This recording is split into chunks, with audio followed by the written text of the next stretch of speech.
Do it with the strength and energy that God supplies. Then everything you do will bring glory to God through Jesus Christ.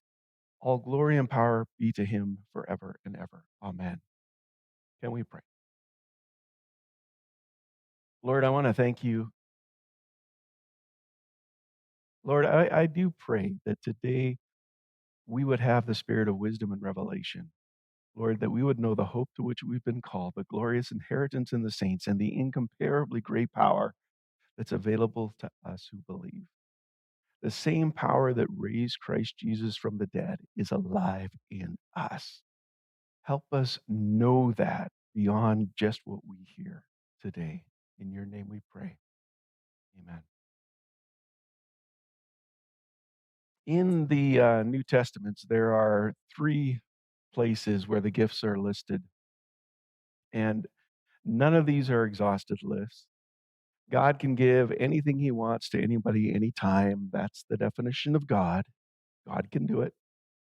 Uh, but it's interesting to me that each of these three places say that a different member of the Godhead gives these gifts. I don't know if you ever noticed that. 1 Corinthians 12, 7 to 11 tells us that the Spirit gives us the gifts.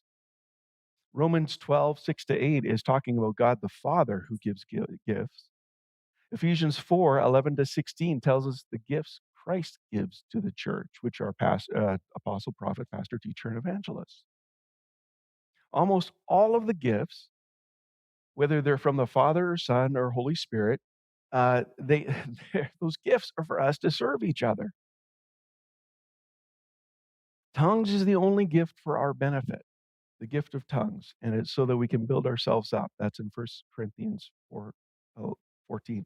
By the way, I gave you notes.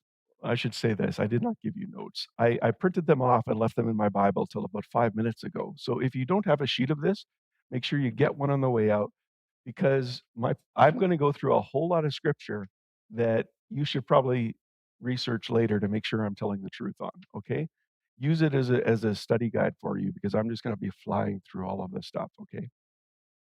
Um, the end of what we read, 1 Peter 4, 10 to 11, God has given you each a gift from his great variety of spiritual gifts. Use them to serve one another.